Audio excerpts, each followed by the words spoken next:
నమ్మకపోయినా ఎక్కడో చోట నిన్ను దెబ్బ కొట్టాలని, నిన్ను గాజేయాలని, నిన్ను నాశనం చేయాలని, ఏదో ఒక పాయింట్లో నిన్ను చిక్కించుకోవాలని, నలుగురిలో నవ్వుల పాలు చేయాలని, అలివైతే నిన్ను నరకానికి ఈడ్చికెళ్లాలని నిన్ను నిరంతరం వేటాడుతున్న ఒక గుంపు అయితే ఉంది. అది వాక్యం చెప్తున్న సత్యం.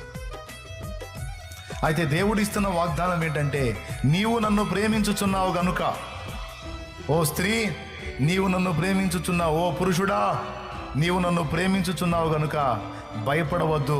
ఎన్ని రకాల ట్రిక్కులు ప్లే చేసి నిన్ను చిక్కించుకోవాలని చూసినా వాటన్నిటిలో చిక్కుపడకుండా నేనే నిన్ను తప్పించువాడనై ఉన్నానని దేవుడు మాట్లాడతాడు. కొంతమంది డైరెక్ట్గా మనిషిని చంపలేక, డైరెక్ట్గా కుటుంబాన్ని కోల్చలేక మంత్రగాళ్లను ఆశ్రయించి మాంత్రిక ప్రయోగాలు చేపించడానికి ట్రై చేస్తారు, చేపిస్తారు. నీకు తెలిసి కొన్ని, నీకు తెలియకుండా ఎన్ని జరుగుతున్నాయో కుట్రలు నీ మీద నా మీద మనకు తెలియదు.